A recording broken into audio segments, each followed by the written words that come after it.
Hello tout le monde, je vous retrouve aujourd'hui pour coudre la polaire Maxine en version non doublée avec un demi-zip sur le devant. Donc pour coudre Maxine, vous allez avoir besoin de 25 cm de zip, donc moi c'est du zipomètre, un stylo effaçable pour reporter l'ouverture du zip sur l'envers du tissu et d'élastique de 2 cm de large pour les finitions des manches. La version qu'on va avoir tout de suite, elle est valable pour la version non doublée, donc la version avec un demi-zip, qu'elle soit bicolore ou non, et avec ou sans manche. La seule différence que vous aurez, donc, c'est que vous n'aurez pas les pièces manches et que vous finirez votre encolure avec du biais. Donc pour la version bicolore, on va commencer tout de suite par assembler notre devant haut et bas et notre dos haut et bas. On va épingler endroit contre endroit nos 4 pièces.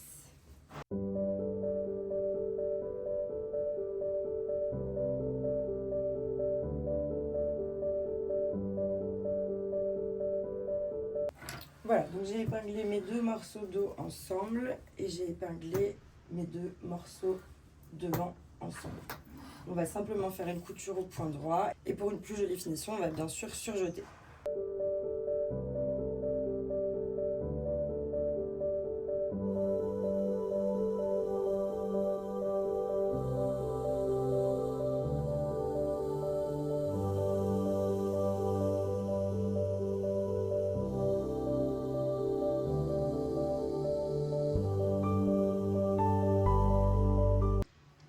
Ok, maintenant que notre dos bas et haut et notre devant haut et bas sont assemblés et proprement surjetés, j'ai aussi passé un petit coup de fer. On va, avant d'assembler nos épaules, reporter la longueur de notre zip juste ici. Donc pour ça, rien de très compliqué, on se munit d'une règle et on va juste faire en sorte de tirer une ligne droite. Tac. Donc, comme notre col fait à peu près 6 cm de hauteur une fois qu'on a cousu et qu'on a un zip qui fait 25 cm, on va tracer une ligne qui arrive du coup à 25, donc une ligne de 18-19 cm. Donc ici, on va marquer la fin du zip et pour me faciliter le montage du col, je vais commencer à découper, mais pas entièrement. Hop, à peu près sur 5-6 cm. Ça va nous aider à poser la première partie du col. Ensuite, on va pouvoir assembler donc, notre haut, enfin notre devant et notre derrière.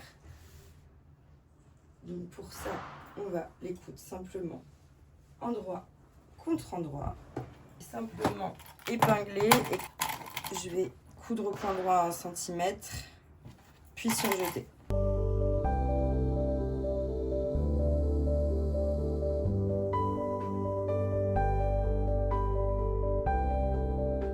Et voilà, notre devant et notre dos sont assemblés et proprement surjetés. On se retrouve après une petite interlude poche étiquette. Dites-moi d'ailleurs si ça vous intéresse que je vous tourne un tuto spécifique pour ce genre de petite poche zippée. Donc maintenant que l'avant et l'arrière de notre polaire sont assemblés, on va s'occuper de poser le col. Selon la matière que vous avez sélectionnée pour coudre votre polaire, vous pouvez sur l'un des bords pré-marquer au fer un rabat d'1 centimètre.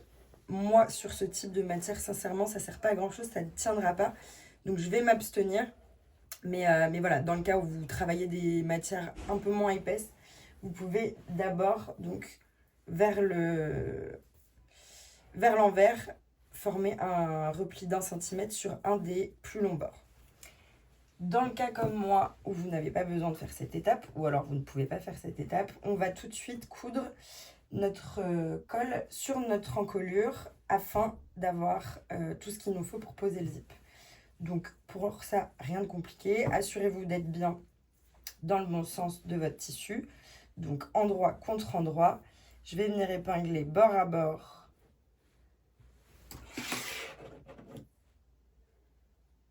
les 2 extrémités du col.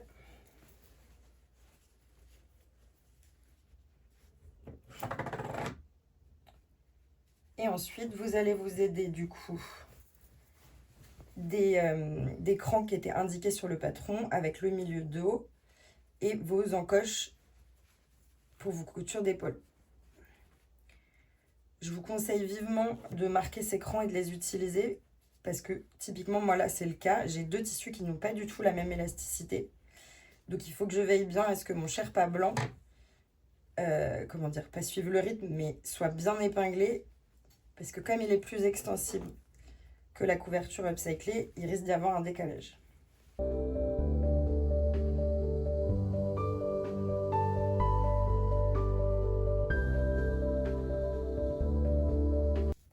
Voilà, j'ai bien sécurisé mon col avec une multitude d'épingles. J'ai bien mon endroit du bon côté. Et là, je vais pouvoir venir piquer 1 cm du bord et surjeter si je le souhaite. Si comme moi, vous avez des tissus synthétiques qui s'effilochent, je vous le conseille vivement. Si vous n'êtes pas très à l'aise, si vous n'avez pas assez d'envergure, on va dire, n'hésitez pas à réouvrir un petit peu à l'intérieur. Ça peut vous aider. J'ai enlevé le bras amovible de ma machine pour me faciliter la vie.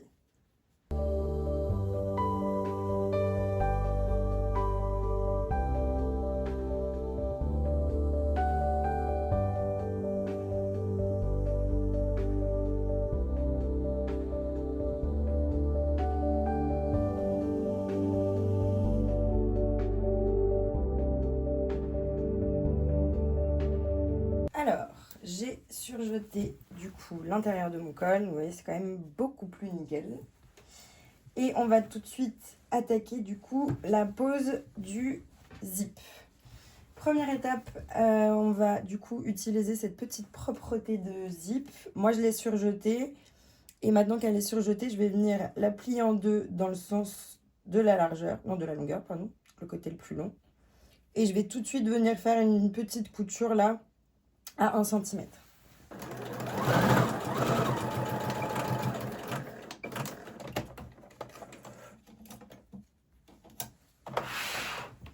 Voilà, notre petite propreté est prête à être montée. Deuxième étape, on va retourner notre polaire. Donc là, on a fait le marquage de notre couture zip. Donc, pour vérifier que votre zip est à la bonne longueur ou votre marque est au bon emplacement plutôt. Pour que vous compreniez, une fois qu'on aura posé le zip, le col va venir se replier de cette façon-là. Donc, comme je vous l'indiquais tout à l'heure, certaines d'entre vous doivent avoir un repli d'1 cm qui va venir faire la finition du col à ce niveau-là. Donc, le haut de notre zip va donc arriver ici.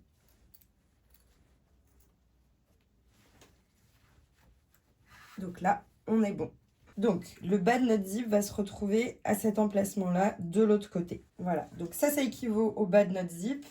Et ça équivaut au haut de notre propreté. Donc, on va ensuite marquer avec une épingle pour qu'on puisse voir de l'autre côté l'emplacement. On retourne son ouvrage et du coup, on va venir positionner le haut de la propreté au niveau de l'aiguille, de l'épingle. Et en gros, je la réépingle au niveau de la couture que j'ai fait précédemment. Donc, sur l'endroit de ma polaire, je vais venir positionner mon zip endroit contre endroit avec ma polaire. Je vous explique pour que vous compreniez mieux ce que vous allez coudre. On va venir ici fixer notre zip. Une fois celui-ci fixé, on va venir continuer l'ouverture, puis former un angle qui va nous permettre de retourner proprement le zip, la propreté à l'intérieur, et ensuite on viendra coudre sur les côtés. Donc là, c'est pas compliqué, vous reprenez la même épingle, vous calez votre zip bord à bord avec la propreté, et vous épinglez. Et là, on va venir faire une couture d'à peu près 2 cm, vous voyez, pour sécuriser le zip. Je vous conseille vivement de le faire à la molette ou comme moi, de prendre une aiguille au moins de 100 pour éviter de la casser.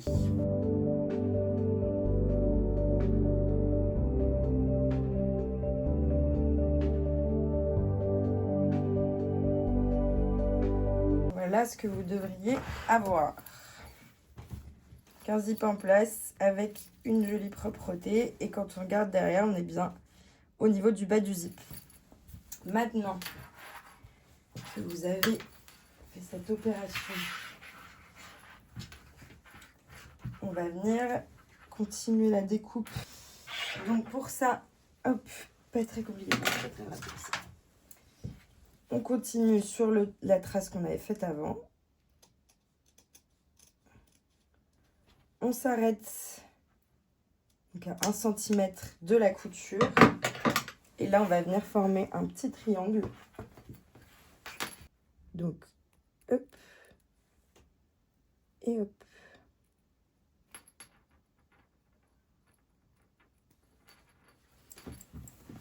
Et bien, on va pouvoir faire passer notre propreté à l'intérieur. Ça commence à prendre forme. Ok, et ben on va pouvoir attaquer la couture du zip. Donc pour ça, vous aurez besoin d'un pied fermeture éclair à mettre sur votre machine. Mais d'abord, on va épingler tout ça. Alors, on va faire un côté après l'autre pour nous permettre d'avoir vraiment des finitions bien symétriques. On va commencer par un premier côté.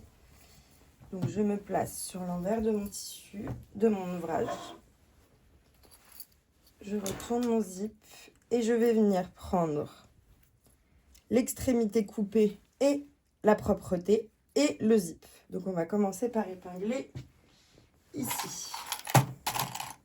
Je le fais avec des pinces, vous pouvez bien entendu le faire avec des épingles si vous êtes plus à l'aise. Et on continue comme ça, tout le long. Hop. Jusqu'au milieu du col.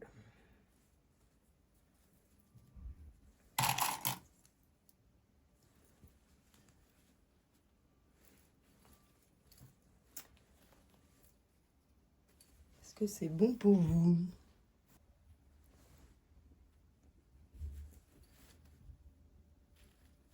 À la machine, on va venir positionner toutes les épaisseurs de tissu. Et on va venir coudre à l'aide de son pied fermeture éclair.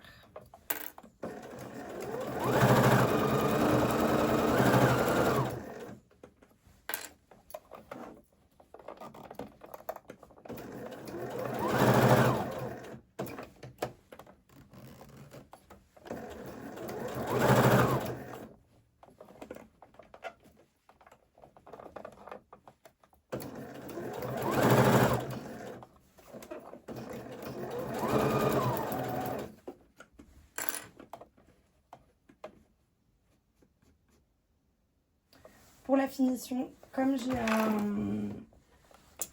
un zip qui n'est pas fini, moi j'ai tendance à le faire ressortir un petit peu vers l'intérieur.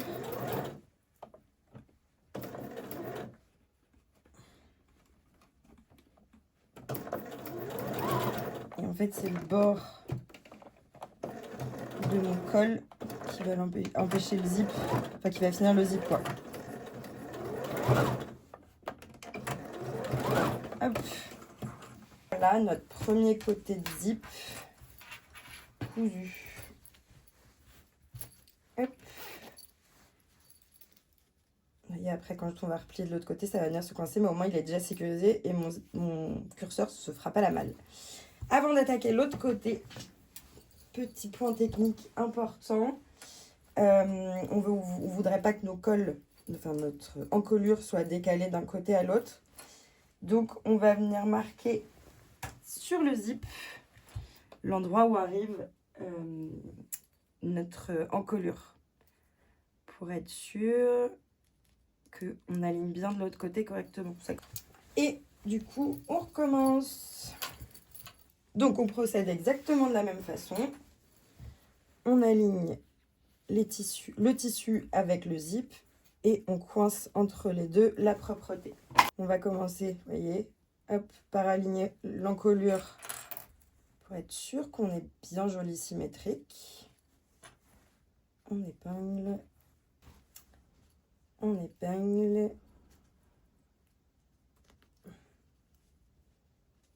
Et comme tout à l'heure, on va faire ressortir notre petit zip à ce niveau-là. Pour que ce soit plus simple, vous pouvez bien entendu l'ouvrir.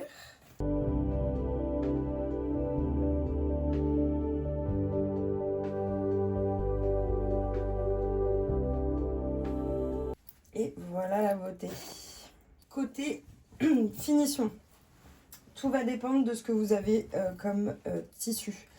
Ici, j'ai un tissu Sherpa, donc j'ai pas envie de faire une surpiqûre parce que je pense que ça va pas être très joli. Mais vous pouvez du coup surpiquer à 0,2, 0,5 tout autour en prenant vos marges de couture pour avoir un joli résultat. Vous pouvez, si vous le sentez, surjeter également tout le tour du zip. Voilà, du coup, moi, pour la finition, j'ai choisi de surjeter le tour de mon zip.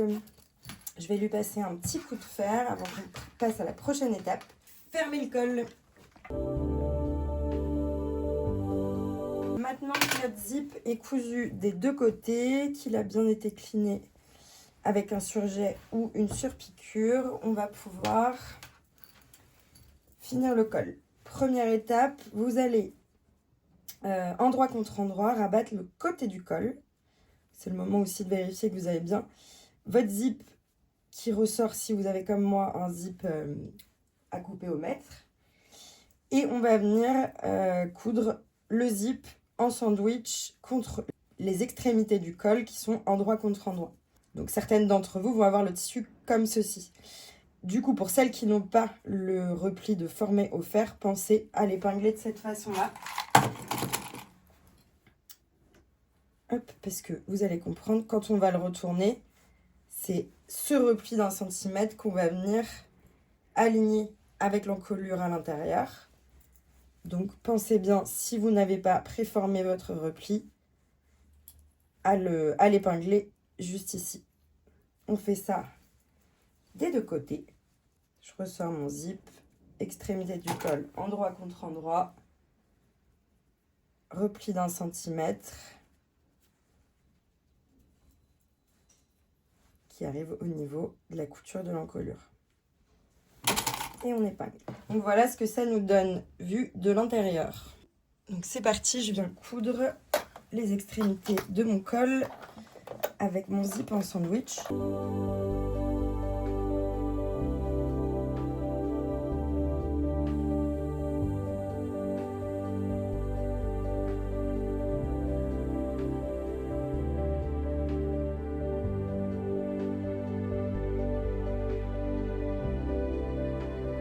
Donc voilà, notre col tout nickel.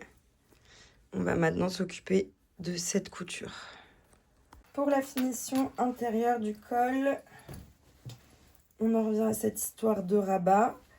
Un petit conseil que je peux vous donner quand même, vous n'hésitez pas à passer un petit coup de fer pour marquer le haut du col.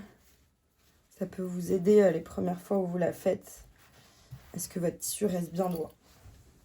Donc, on se met sur l'envers de la polaire. On a du coup préformé ce petit rabat soit au fer, soit via la couture qu'on vient d'effectuer. Et on va tout simplement poursuivre la formation du rabat tout en épinglant le surjet. J'aplatis bien mon col, je forme mon repli et j'épingle. Pareil, hein, vous avez les mêmes crans que tout à l'heure. Donc pensez à bien les aligner avec vos coutures d'épaule et votre milieu dos.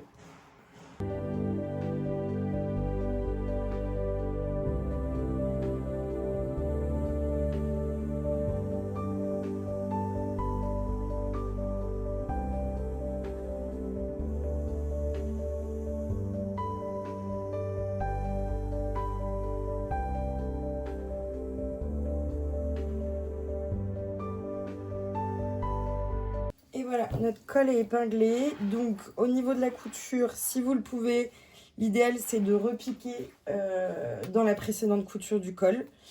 Je sais que ça peut être assez compliqué. Ça peut être compliqué selon les épaisseurs, etc. Mais voilà, l'idée, ce serait de surpiquer directement dans l'ancienne couture.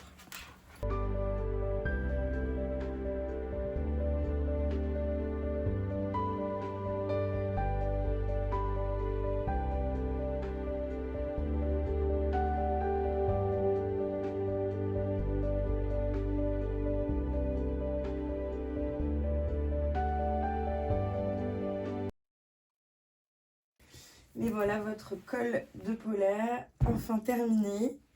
Raccord nickel, intérieur nickel.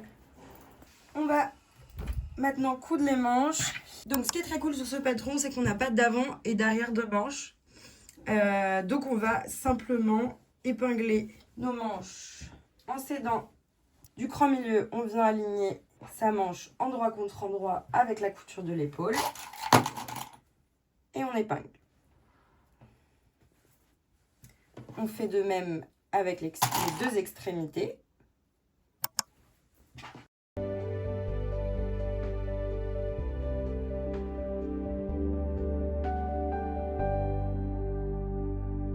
On refait la même chose de l'autre côté.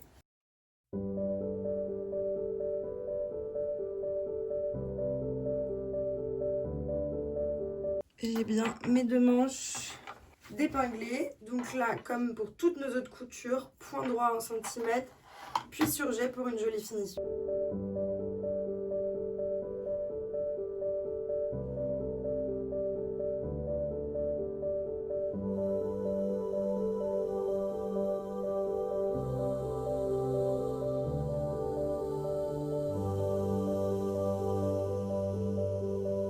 Et voilà à quoi ça doit ressembler une fois votre couture au point droit fait. Et ensuite on passe à la surjeteuse et on fait pareil de l'autre côté. Et voilà, nos manches sont toutes les deux assemblées et surjetées. Il ne faudra pas oublier de mettre un bon coup de fer pour bien marquer, bien entendu. Et je vais maintenant tout simplement pouvoir refermer la polaire de chaque côté en épinglant endroit contre endroit.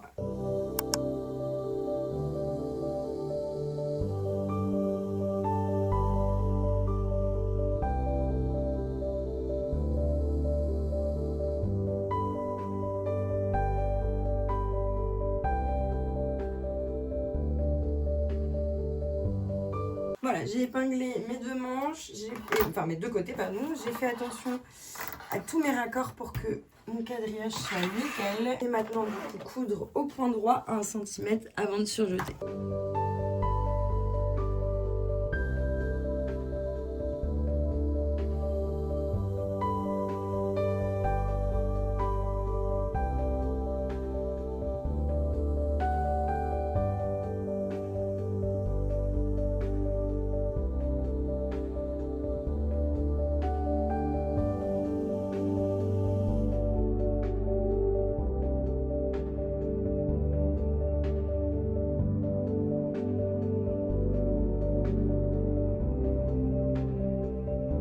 Il ne vous reste plus qu'à faire vos finitions.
Et voilà, j'espère que ce tuto était clair et vous aura aidé à vous aussi réaliser votre polaire Maxine. N'hésitez pas à m'envoyer si vous avez des questions sur Instagram ou à commenter. Dites-moi si ça vous intéresse que je vous fasse un petit tuto pour la poche zippée. Voilà, je vous souhaite une très bonne couture et je vous dis à la prochaine pour un prochain patron.